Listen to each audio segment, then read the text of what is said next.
Agustus 2025 di ruang kelas 2 kita akan membahas perencanaan pembuatan visi misi sekolah yang berimbas dari pembelajaran mandiri. Saya akan bacakan dulu visi misi tahun pelajaran 2024-2025, yaitu visi misi yang lama.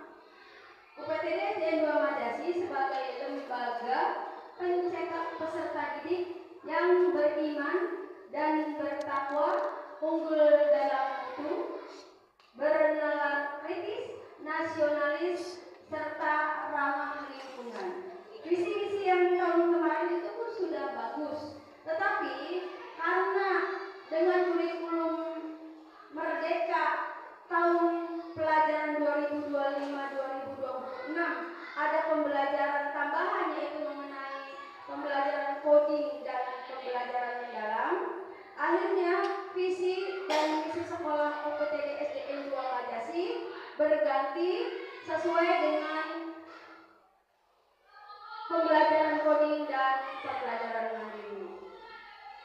Kemarin kita sudah membahas sama-sama bagaimana cara merumuskan visi misi yang terbaru.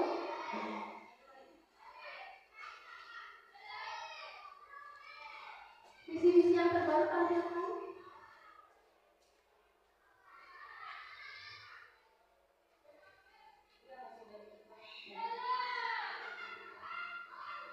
Visi-misi yang terbaru yang sudah kita bahas sama-sama kemarin, akhirnya visi-misi yang terbaru mendapat atau mensisipkan 8 dimensi lulusan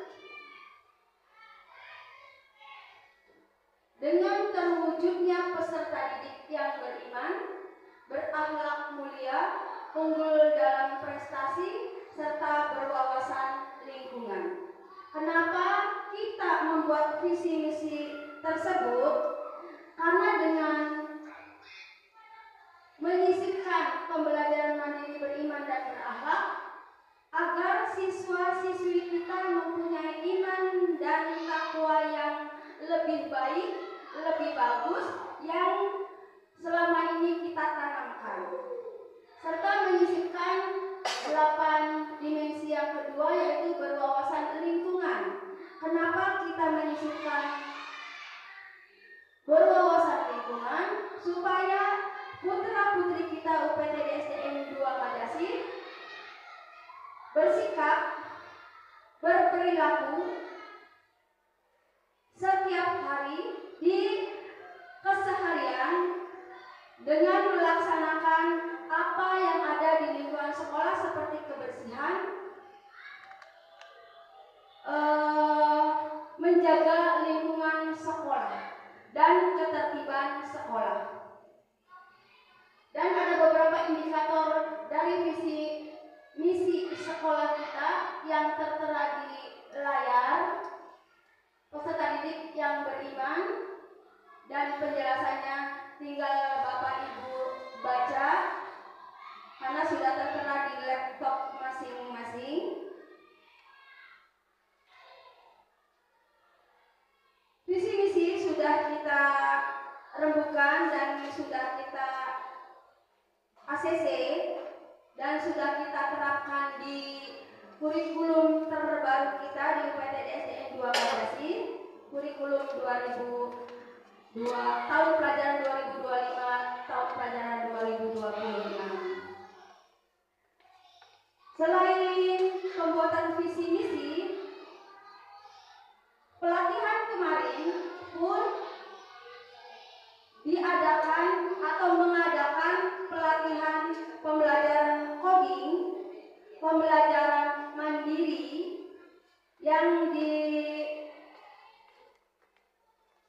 yang dibawakan oleh Ibu Nurlay.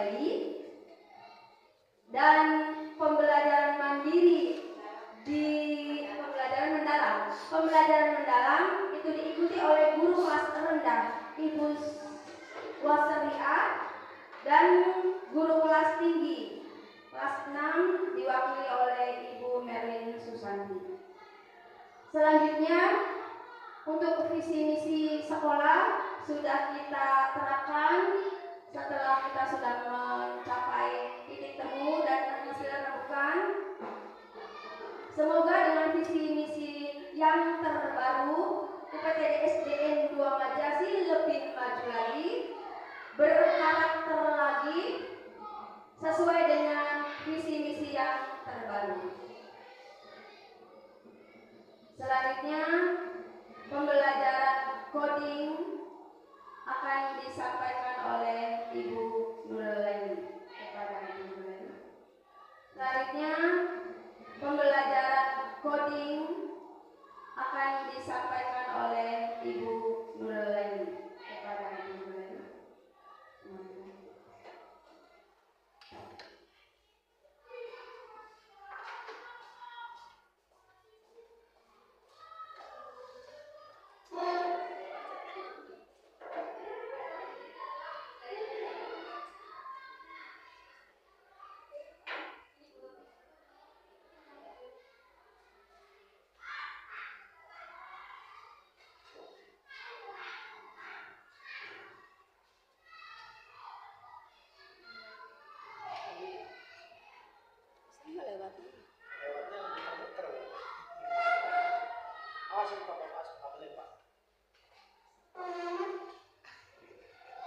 Assalamualaikum warahmatullahi wabarakatuh.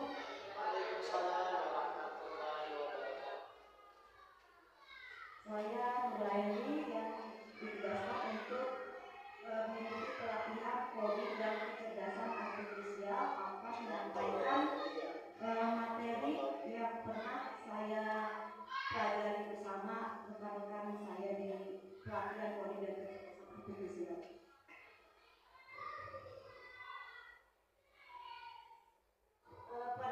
Pada pengibasan ini capaian yang diharapkan yaitu yang pertama, peserta pengibasan dapat mendefinisikan konsep dasar coding dan kecerdasan artifisial. Yang kedua, menerapkan konsep coding dan kecerdasan artifisial dalam proses pembelajaran. Dan yang ketiga, menyusun pembelajaran coding dan kecerdasan artifisial yang berkontribusi dalam pencapaian dimensi profil lulusan.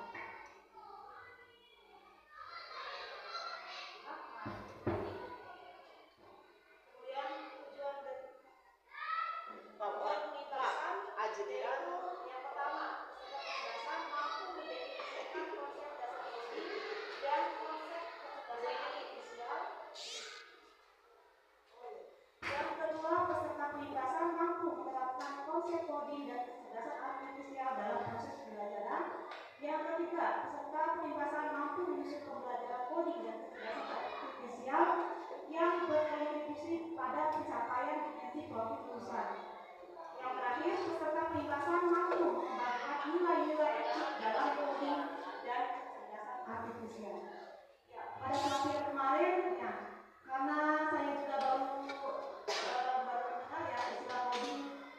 Coding itu apa? Ya, coding itu tadinya berpikir karena berhubungan dengan mungkin pemrograman, jadi saya sendiri sebagai operator, jadi berpikirnya mungkin nanti pada saat pelatihan kita akan memprogram komputer, ya. Tadinya berpikir seperti itu. Tapi karena kita berlatih untuk siswa sekolah dasar kelas 5 dan 6, ya, jadi bukan tentang pemrograman dalam komputer, ya. Jadi hanya sebatas pengertian coding, kemudian bagaimana menerapkan pembelajaran coding yang sederhana. Apa itu coding? Coding adalah proses mengonversi keinginan manusia menjadi format yang dapat dipahami oleh komputer menggunakan bahasa pemrograman. Sebenarnya tidak hanya komputer, ya, itu komputer itu kalau misalkan menggunakan plug itu nyolok, ya. Plug itu menggunakan komputer, bisa juga menggunakan Android atau handphone, ya. Ada lagi juga yang internet based coding, yaitu menggunakan koneksi internet. Sedangkan itu tanpa menggunakan Android atau komputer, tapi bisa dilaksanakan misalkan dalam permainan ya. Nanti ada contoh-contohnya ya.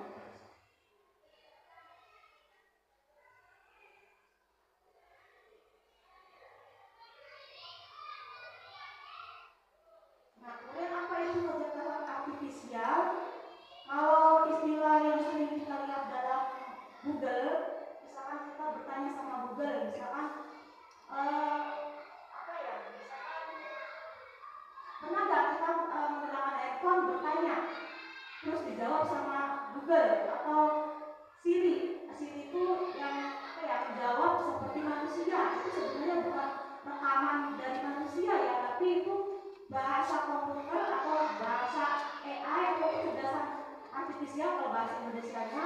Kalau dalam kesederhanaannya kecerdasan buatan siapa? Buatan manusia. Misalkan kita menggunakan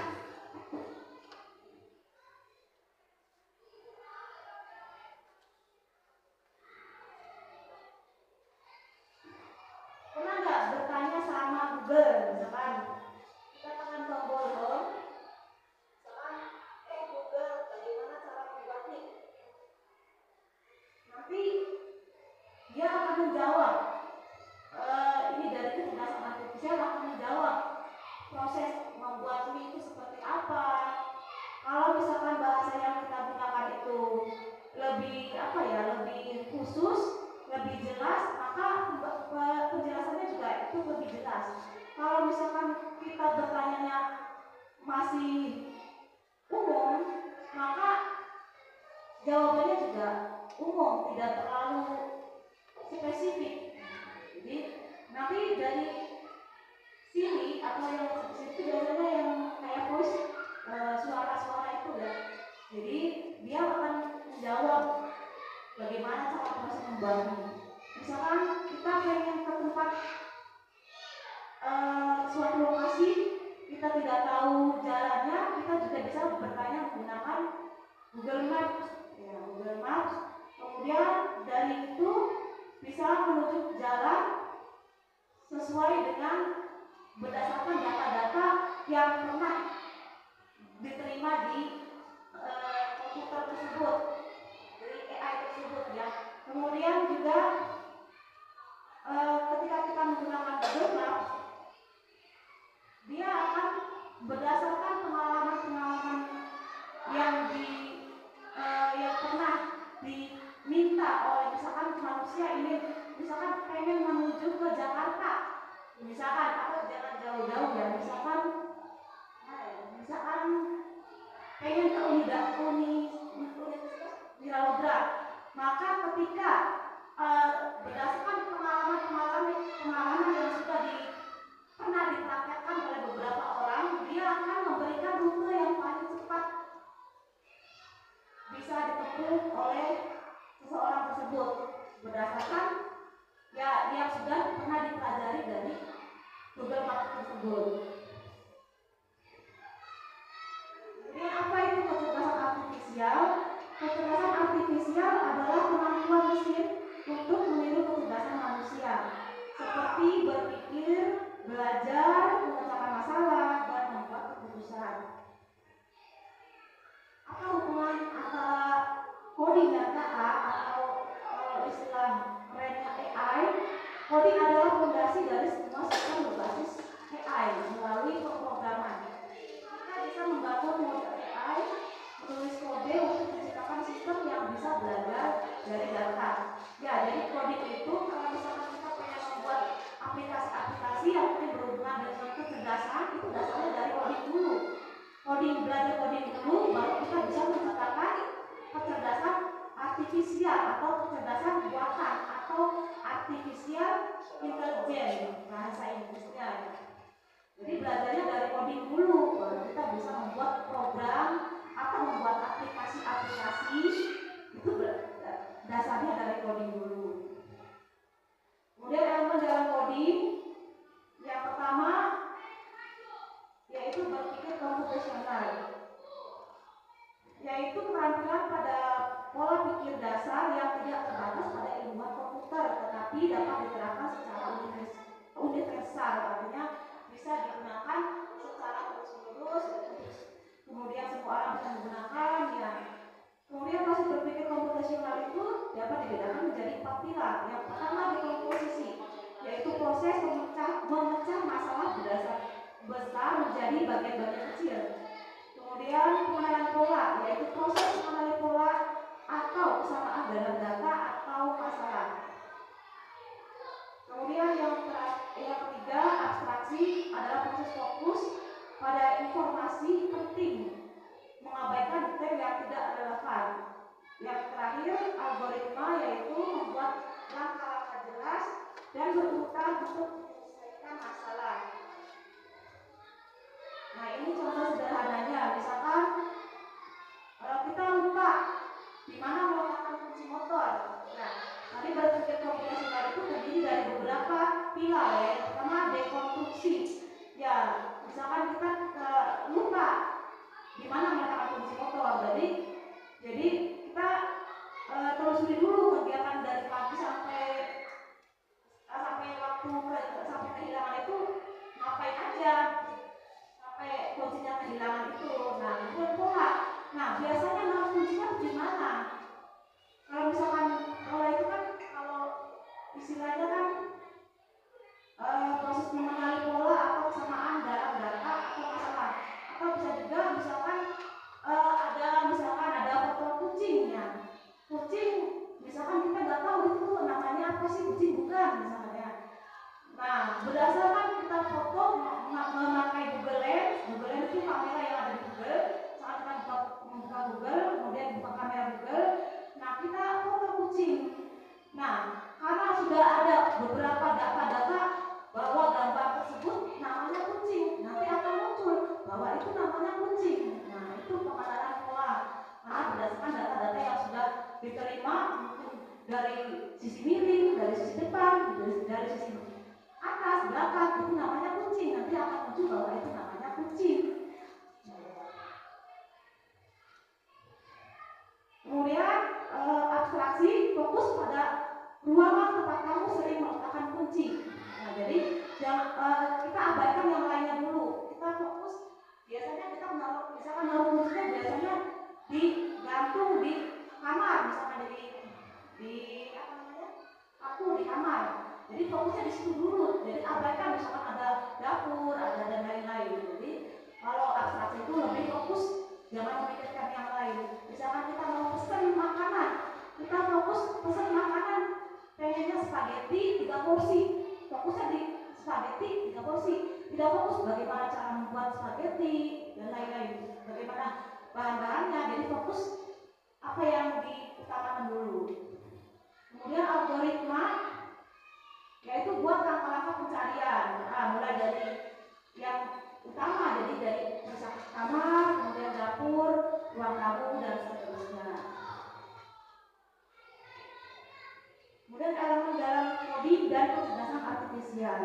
Yang kedua yaitu literasi digital, yaitu keterampilan dalam pemahaman yang diperlukan untuk menggunakan, mengevaluasi dan menerapkan teknologi secara bijaksana dan bertanggung jawab, meliputi pemahaman, keterampilan menggunakan perangkat keras, perangkat lunak, dan aplikasi TIK untuk mengakses informasi, komunikasi, dan mencari solusi dalam berbagai konteks. Elemen yang ketiga yaitu literasi dan etika kecerdasan artifisial. Ya.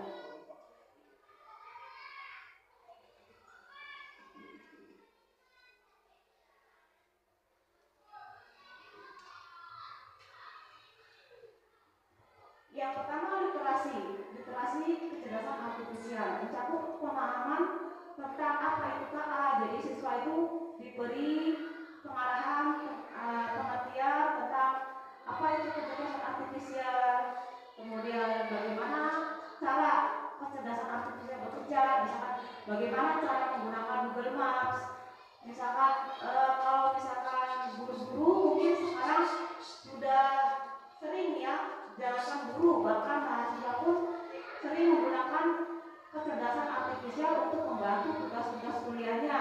Seperti contohnya menggunakan ChatGPT, ada mungkin Gamma. Kalau ChatGPT misalkan Bu Haji pengen membuat modul ajar. Modul ajarnya apa?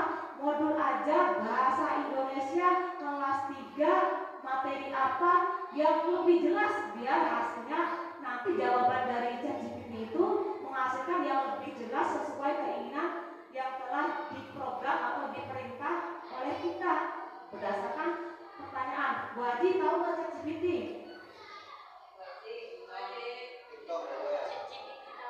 Tahu nggak ChatGPT, Bu Haji? Panganan apa sih dia? Orang mati. Kita mengerti masalah. Gimana lagi bahas Bu Haji, bener Bu Haji? Ada sinyal Bu. Iya. Balik. Data. Enggak enak nih Google, enak nih AI, enak GPT. Orang ini dong. Yang lagi lagi belajar nang lagi belajar. Ini lagi belajar nang. Bu Haji mau membuat modul ajar, pengen yang sesuai dengan keinginan Bu Haji, bisa bertanya dengan ChatGPT. Kalau dulu mungkin kita cari di Google, cari modul ajar kelas 3, semua muncul dari beberapa mata pelajaran. Kalau sekarang pengen yang lebih spesifik, bisa bertanya di ChatGPT. Orang udah Arane bae gak asik. Orang ketike, orang ini sambel. tinggal video.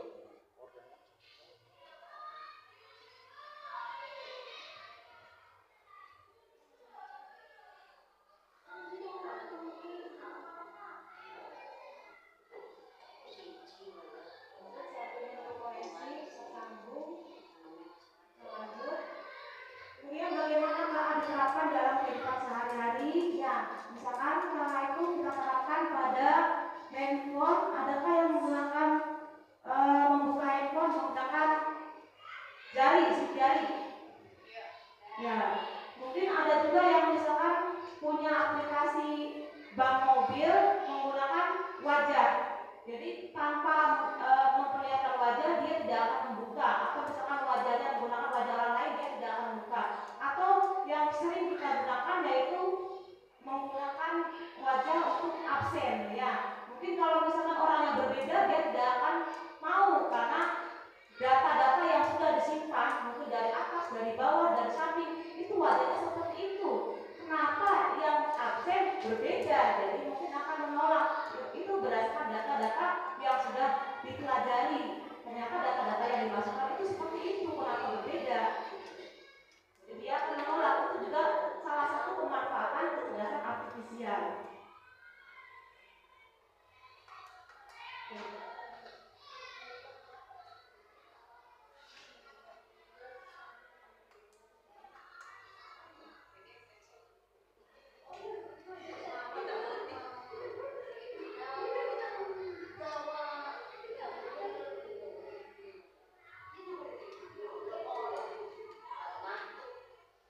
Kemudian etika kecerdasan artifisial mencakup pemahaman tentang kesadaran akan bias dan ketidakadilan dalam kecerdasan artifisial merupakan hal yang sangat penting. Bias itu kayak kebiasaan. Ya, bias itu kebiasaan. Ya, bahwa karena bias itu misalkan kebiasaannya seperti itu gambarnya. Jadi pernah suatu kejadian dari program tes wajah itu, misalkan yang tadinya ditelusuri itu wajahnya wajah misalkan orang yang berkulit golongan Amerika misalkan ya. Ternyata pas waktu tes wajah menggunakan golongan orang Nigeria, dia menolak, seolah-olah diskriminasi, karena yang dimasukkan data-data sebelumnya itu orang-orang Amerika, yang orang Afrika, mungkin dia menolak itu karena bias dan ketidakadilan ya. Kemudian privasi data. Nah, ini karena AI ini sangat luas, jadi kita harus berhati-hati. Misalkan kita mengupload KTP, ya jangan-jangan nanti KTP tersebar luas jadi buat pinjol. Jadi harus berhati-hati karena ini ya kecerdasan buatan banyak sekali ya, jangan sampai disalahgunakan. Kemudian tanggung jawab dan akuntabilitas dalam pengembangan dan penggunaan KA sangatlah penting. Peserta didik harus memahami bahwa mereka bertanggung jawab atas bagaimana mereka menggunakan KA dan teknologi digital lainnya. Ya, misalkan pernah suatu kejadian dari CCTV terlihat orang mengungut dompet kemudian dimasukkan ke dalam tasnya, padahal dia tidak mencuri. Ya, mungkin dia ada maksud mengembalikan atau apa, tapi infonya cuma setengah-setengah saja. Kemudian diedarkan bahwa si A itu mencuri. Buktinya CCTV, dia memasukkan dompet tersebut. Akhirnya apa? Akhirnya semua menghujat, padahal dia tidak bermaksud mencuri. Mungkin menemukan ada yang mengembalikan, cuma belum ditelusuri langsung menuduh dia mencuri. Itu ya. Kemudian keterbukaan dan transparansi dalam algoritma dan data KA sangat penting. Peserta didik perlu memahami bahwa sistem KA tidak selalu bekerja seperti otak kita, dan pentingnya memahami bahwa bagaimana sistem KA mengambil keputusan. Nah, ini contohnya misalkan kita sudah ketergantungan menggunakan ChatGPT, misalkan kita bertanya misalkan 6 tambah 10 sama dengan 16, pasti di ChatGPT pasti ada jawabannya. Misalkan kita bertanya siapa presiden Republik Indonesia saat ini, nah misalkan ChatGPT jawabnya Jokowi, itu benar apa salah? Nah, salah. Kenapa bisa muncul Jokowi? Nah, karena ChatGPT ini, AI ini tidak hanya ChatGPT berdasarkan data-data yang dia terima, ternyata dia mengambilnya pencarian dari AI-nya mengarahnya ke Jokowi. Jadi kita tidak harus selalu percaya sama jawaban-jawaban dari AI karena tidak selalu benar. Seperti itu, padahal jawabannya harusnya Prabowo, ternyata ChatGPT jawabnya Jokowi. Itu karena dia mengambil datanya, data presiden yang dari mana itu, dari kapan ngambil datanya itu. Ternyata mungkin juga data yang Presiden Prabowo belum dimasukkan sehingga dia belum menemukan, sehingga dia ketemunya baru sampai di Jokowi. Itu berdasarkan data-data yang dia terima di komputer ya. Jadi tidak selalu benar jawabannya. Saya juga pernah misalkan pada pelajaran statistika, saya pernah mencoba bertanya sama ChatGPT jawabannya apa. Cuma karena saya sendiri kurang yakin, jadi lebih pengen coba sendiri, ternyata jawabannya berbeda dari yang telah saya pelajari sendiri, dari yang saya jawab sendiri. Ternyata pas dikoreksi bersama-sama misalkan sama dosen, ternyata jawaban saya lebih benar daripada jawaban ChatGPT. Jadi walaupun dia itu cerdas, tapi masih memiliki kelemahan, jadi tidak selalu benar.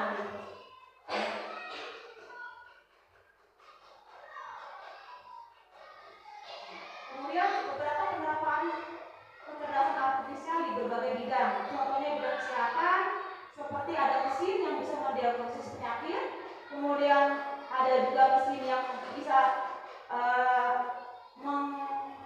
menjalankan operasi. Itu ada mesin yang bisa menjalankan operasi seperti dokter manusia, padahal mesin gitu ya. Kemudian di bidang transportasi ada Google Maps yang memudahkan perjalanan, kemudian ada mobil otonom. Mobil otonom ini mobil yang tanpa dikendarai manusia, dia bisa berjalan sendiri, bisa berhenti sendiri, belok-belok sendiri, jadi tanpa dikendarai oleh manusia. Jadi tinggal duduk, nanti dia sendiri yang menjalankan perintah. Kemudian ada navigasi cerdas, yaitu berhubungan dengan Google Maps juga ya. Kemudian di bidang pendidikan ada Ruang Guru, kemudian ada Genius, Google Classroom, Canva, mungkin juga bisa menggunakan ChatGPT atau juga Gamma. Gamma itu untuk presentasi, misalkan kita membuat presentasi monokotil dan monokotil 10 slide. Nah, nanti dia akan membuatkan perbedaan dikotil dan monokotil dalam bentuk PPT 10 slide tergantung permintaan kita, mulai dari pengertian, ciri-ciri dan sebagainya. Kemudian bidang hiburan seperti YouTube, Netflix itu untuk musik ya. Dalam YouTube juga karena kita menggunakan sudah canggih ya, menggunakan AI. Jadi misalkan kita suka nonton drama Korea, maka karena kebiasaan kita yang sering menonton drama Korea, maka di searchingnya tuh kebanyakan muncul film Korea karena berdasarkan data-data yang diterima berdasarkan riwayat history, dia akan memunculkan data-data yang sering diterimanya. Jadi itu karena kecerdasannya. Kemudian bidang keamanan itu ada face unlock ya, wajah ya, untuk handphone, closed circuit, kemudian CCTV.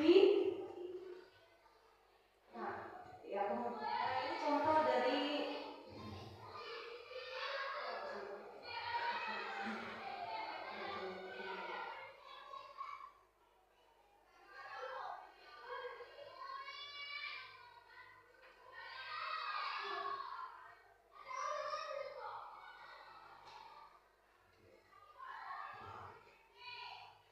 jadi dengan adanya AI ini bisa lebih efisien, lebih otomatis, lebih memudahkan kita dalam membuat modul ajar. Misalkan kita membuat soal-soal seperti menggunakan quizzes, mungkin ibu sudah sering menggunakan ya. Kemudian inovasi produk, misalkan kita lagi mencari produk tentang misalkan kita lagi membutuhkan infokus, kita mencari infokus di Shopee, maka akan muncul beberapa pilihan-pilihan tentang infokus yang mungkin direkomendasikan. Ketika kita menutup layar, kemudian mungkin ada iklan yang mungkin dari Lazada atau dari Tokopedia, itu juga akan muncul infokus, yaitu salah satu kehebatan dari kecerdasan artifisial. Walaupun tadi kita membukanya di Shopee, kemudian ada iklan misalkan di YouTube atau apa, jadi yang pernah dia pelajari dia akan memunculkan ya, misalkan di Lazada atau iklan Lazada atau iklan yang lainnya. Kemudian akses informasi lebih cepat, itu ya. Kemudian peningkatan keamanan cyber. Nah ini resikonya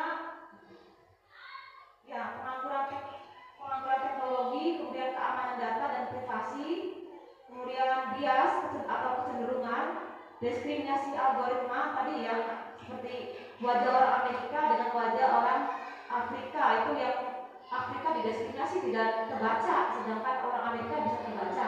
Kemudian pergantungan teknologi ya, jadi mungkin kayak kita malas berpikir kita menggunakan ChatGPT aja, jadi padahal ChatGPT belum tentu benar, tapi karena kita sudah terbiasa, khawatirnya jadi pakai jalan pintas. Ya boleh, tapi usahakan tidak semua menggunakan ChatGPT. Jadi harus pemikiran kita juga. Kemudian etika dan regulasi, yaitu AI harus digunakan untuk kebaikan bersama, perlindungan terhadap hak asasi manusia. Kemudian regulasi yang diperlukan yaitu transparansi sistem AI, akuntabilitas atas dampak AI, terus keterlibatan pemerintah dan lembaga nasional. Kesimpulannya, kecerdasan buatan merupakan teknologi yang membawa perubahan besar di berbagai bidang. AI membuka banyak peluang, namun juga menghadirkan tantangan yang perlu diantisipasi. Dengan pemahaman dan penggunaan yang bijak, kita dapat memaksimalkan manfaat AI untuk kemajuan bersama. Kurang lebihnya mohon maaf apabila ada kesalahan, itu dari saya yang mungkin karena kurang pemahaman saya. Adapun misalkan kurang dimengerti, bisa belajar lebih lanjut di modul tentang coding dan kecerdasan artifisial. Sekian dari saya. Mohon maaf. Wassalamualaikum warahmatullahi wabarakatuh.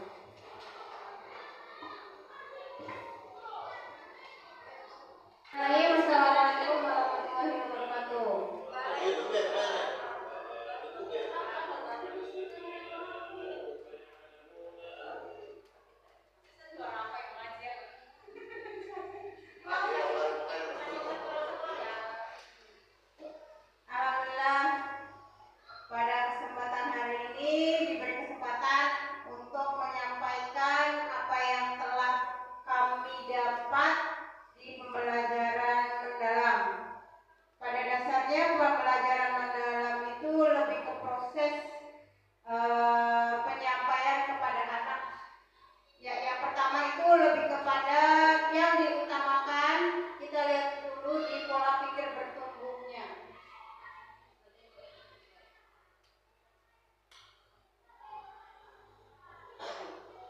pikir bertumbuh adalah pemikiran anak ya untuk bisa membuka wawasannya, bisa membuka pikirannya, terbuka dalam berbagai hal. Karena pola pikir ini adalah segalanya dari apa yang dihasilkan oleh anak. Karena pola pikir itu akan mendikte atau memberikan rangsangan, memberikan perintah sehingga mendapatkan tindakan, ya tindakan dari anak. Nah, tindakan ini akan menghasilkan sesuatu yang diperoleh. Jadi dari pola pikir ini akan menghasilkan tindakan. Nah, dari tindakan ini akan ada hasilnya. Itu dari pola pikir bertumbuh.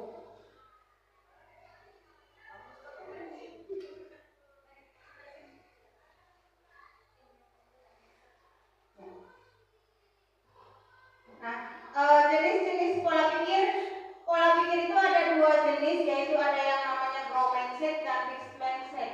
Kalau growth mindset itu pemikiran yang bisa berubah, kalau fixed mindset itu pemikiran yang tidak berubah. Nah, biasanya anak itu kalau sudah dari awalnya A-nya bulat, ya A-nya bulat, itu sampai kapanpun dinamakannya A bulat. Sedangkan A sendiri tidak hanya yang berbentuk bulat, tapi ada yang ada perut di belakang, ada yang A besar, ya A di luar, itulah istilahnya. Nah, itu ada yang di fixed mindset-nya. Jadi tugas gurunya ini harus bisa merubah dari fixed mindset ini menjadi growth mindset. Jadi kita terangkan kepada anak karena bentuk A yang tadi itu tidak bentukannya seperti itu saja, atau yang A-nya bulat saja. Nah, biasanya kalau sudah awalnya diajarin A bulat, maka akan berkelanjutan itu A bulat. Nah, sedangkan A yang kapital pun kita butuhkan dalam pembelajaran. Nah, itu tugas guru untuk merubah dari fixed mindset menjadi growth mindset itu. Lalu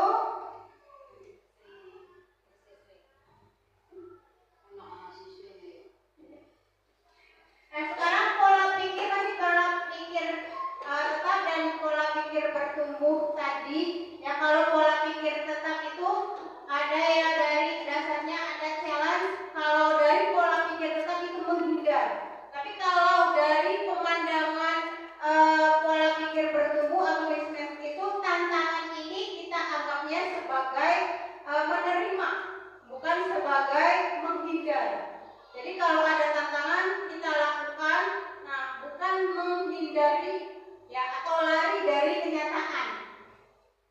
Lalu misalkan dari absensi, kalau pola pikir tetap itu akan menyerah, ya sudahlah saya tidak bisa.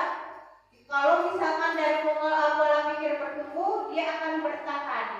Lalu kalau dari effortnya ada dari pola pikir tetap itu dikatakan mubazir, tapi kalau dari kita berpola pikir bertumbuh itu merupakan peluang. Kalau sikal itu serangan, tapi kalau pola pikir bertumbuh itu dianggapnya sebagai informasi. Nah, sama success others juga, kalau misalkan dari pola pikir anak yang berpola pikir tetap itu merupakan ancaman, tapi kalau dari pola pikir bertumbuh itu akan jadi inspirasi. Jadi pola pikir tetap dan pola pikir bertumbuh ini tergantung pada kita atau tergantung pada gurunya bisa tidak mengubahnya. Kalau misalkan ada suatu permasalahan atau soal kalau misalkan anaknya mendapatkan nilai yang jelek, ya anaknya mendapatkan nilai yang jelek, itu bukan dikatakan gagal. Kadang anak merasa saya tidak bisa. Nah, anak tidak bisa, merasa tidak bisa, saya tidak bisa. Tapi tugas guru tadi membuka dari fixed mindset ini menjadi growth mindset, bahwa soal itu bukan tidak bisa. Ya, hanya kita perlu belajar. Nah, bagaimana bisa tanpa ada proses. Jadi kita buka ke anaknya bahwa soal yang tadi itu bukan sulit, hanya kita belum.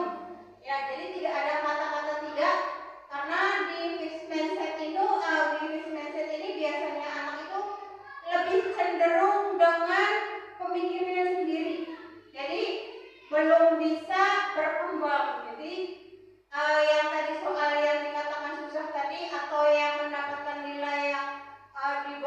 tadi itu bukan dikatakan gagal, tapi hanya belum mencapai. Jadi ada perbedaan antara gagal tidak bisa dengan belum yang tadi. Karena di belumnya ini akan menumbuhkan suara PBB atau suara bertumbuh, pemikiran bertumbuh.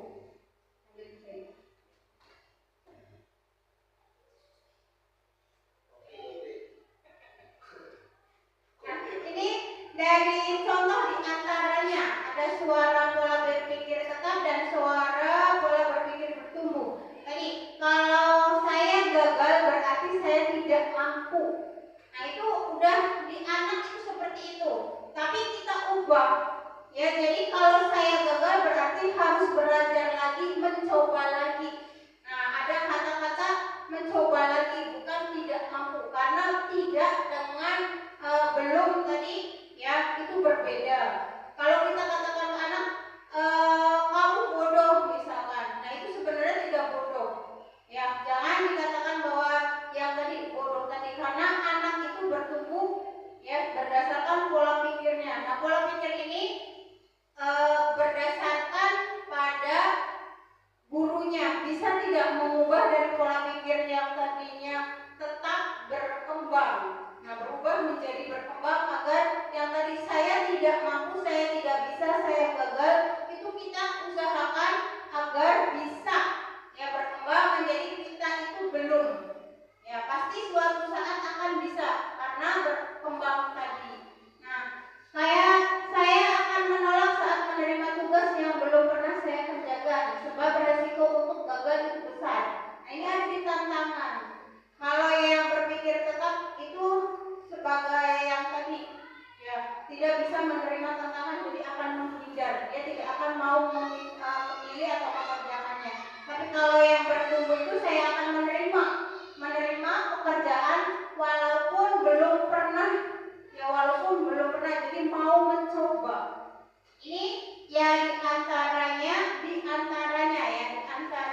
contoh suara pola pikir tetap dengan suara pikir bertumbuh. Karena masih banyak contoh-contoh yang lain di sekitar kita. Sebagai guru ya wajib kita harus bisa mengubah tadi pola pikir tetapnya, akan bisa bertumbuh tadi agar anak-anak bisa menerima, karena perkembangan zaman itu semakin pesat. Jadi anak-anak harus bisa menerima keadaan. Nah, yang tadi menerima tantangan tadi dan memberikan optimisme. Jadi tidak ditetapkan kepada pola pikir tetapnya, tapi lebih mempola pikir pola bertumbuhnya. Tuh.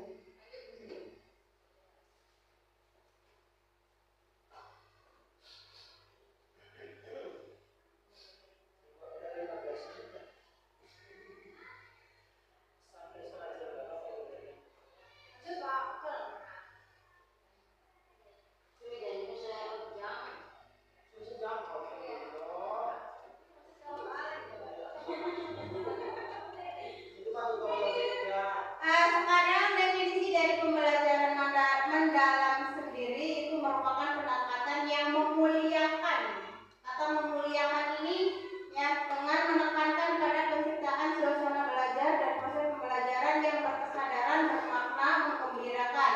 Nah, dari berkesadaran, bermakna, menggembirakan ini akan bersangkutan dengan yang namanya olah pikir, olah hati, olah rasa, dan olah raga. Jadi kata dasar atau titik utamanya dari pembelajaran mendalam itu adalah memuliakan anak sesuai dengan kebutuhannya, sesuai dengan apa yang diinginkan oleh lingkungannya. Nah, berkesadaran ini berdasarkan lingkungannya, ya pembelajaran ya yang berdasarkan keadaan lingkungannya. Jadi lingkungan itu diikut sertakan dalam pembelajaran. Lalu bermakna, yang jelas pembelajaran itu harus bermakna, yang tadi berkaitan dengan berkesadaran, lalu bermakna yang pastinya juga menggembirakan. Nah, dari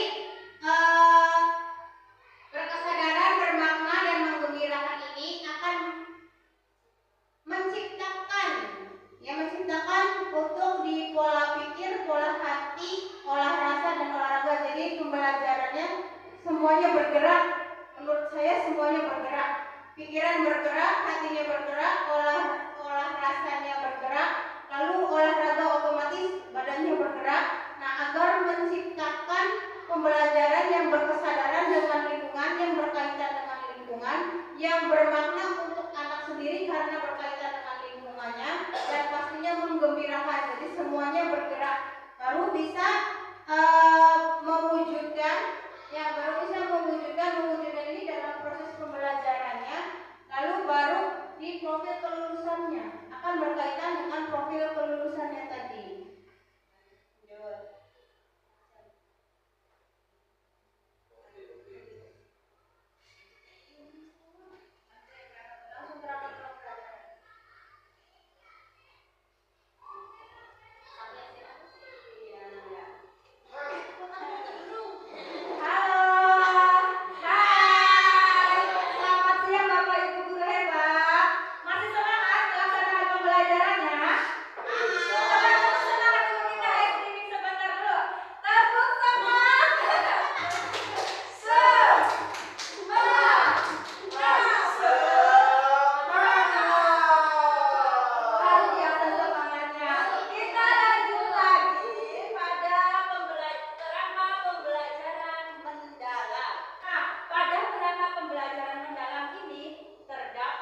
nanti Bapak Ibu bisa berkolaborasi dengan lingkungan sekolah, lingkungan luar sekolah maupun masyarakat. Di lingkungan sekolah misalnya nanti Bapak Ibu bisa minta tolong berkolaborasi dengan yang ada di sekolah. Contohnya siapa aja yang ada di lingkungan sekolah? Kepala sekolah, terus bisa juga minta tolong ke ibu guru, bapak ibu guru, terus peserta didik dan lainnya. Nanti Bapak Ibu bisa bekerja sama dengan mereka. Nanti Bapak Ibu juga bisa meminta masukan dari mereka, apa sih pembelajaran yang masih kurang saya lakukan ya. Terus kalau di lingkungan luar sekolah, kita juga bisa bekerja sama dengan mitra profesional, dunia usaha. Kalau kita mau melakukan pembelajaran di luar sekolah, kita bisa melakukan apa? Contohnya study tour, terus kemana lagi? Nggak boleh. Iya, contoh itu adalah pembelajaran di luar sekolah, misalnya tentang tentang pertanian, kita bisa ke sawah ya, bisa kayak kemarin tuh program bupati tuh gimana cara biar gak ada tikus ditaruh di hutan, itu maksudnya ya, di lingkungan luar sekolah. Terus kita juga bisa bekerja sama dengan masyarakat. Kayak kemarin Ibu Ine disuruh, misalnya mau ini bukan apa ini? Ya, kolase. Ibu Ine juga bisa minta tolong, bisa berkolaborasi dengan orang tua siswa. Nanti orang tua siswa disuruh menyiapkan daun-daun. Iya, kemarin juga menyampur buku. Nanti bisa memanfaatkan orang tua siswa ya. Lanjut Bu Merin, itu yang dimaksud dengan kemitraan pembelajaran. Nah, lanjut dengan lingkungan pembelajaran. Lingkungan pembelajaran itu harus terintegrasi antara budaya belajar, ruang fisik dan ruang virtual. Seperti yang saya sampaikan tadi, ruang pembelajarannya harus nyaman, membuat siswa nyaman. Nah, ruang pembelajarannya juga harus disesuaikan dengan materi pembelajaran. Bisa di dalam kelas, bisa juga di luar kelas. Ya, lanjut. Nah, selanjutnya adalah pemanfaatan digital yang seperti ini tadi Ibu Eri katakan. Di era modern ini kita bisa memanfaatkan digital, seperti contohnya saya membuat RPP ya. Misalnya Bapak Ibu, saya lagi sibuk, saya lagi nggak sempat buat RPP, Bapak Ibu bisa menggunakan pemanfaatan digital ya, bisa juga membuat pemanfaatan digital untuk pembelajaran siswa supaya pembelajaran itu lebih bermakna ya. Di contoh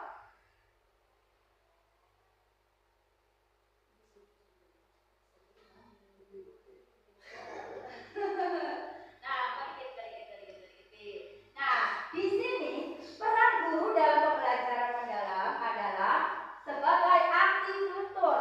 Ya, aktivator itu apa?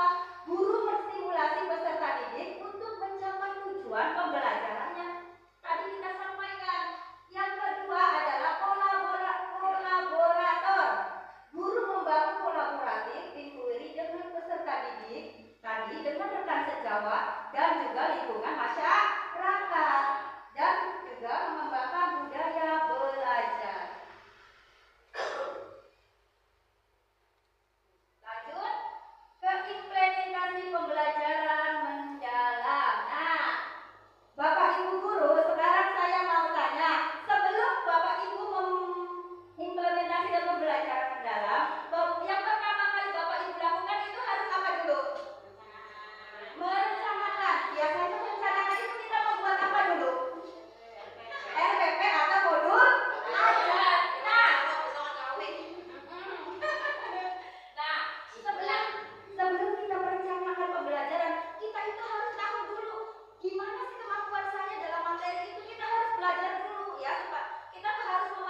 contohnya jam itu mirip apa, bangun datar apa, papan tulis bisa mirip bangun datar apa, itu contohnya. Terus lanjut ke nah terus nanti contohnya bisa saya kirimkan ya. Terus sampai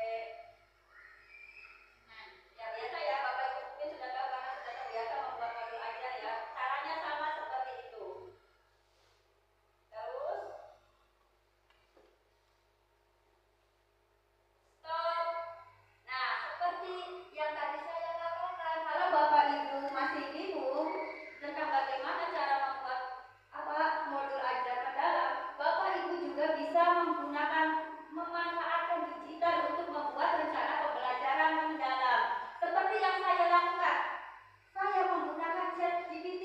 Misalnya begini ya, Bapak Ibu nanti buka aplikasi ChatGPT. Nanti Bapak Ibu bisa memberitakan ChatGPT, contohnya, buatkan saya modul ajar untuk mata pelajaran matematika kelas 1 semester 1 dengan materi pokok penjumlahan sampai dengan 10 dengan pendekatan apa?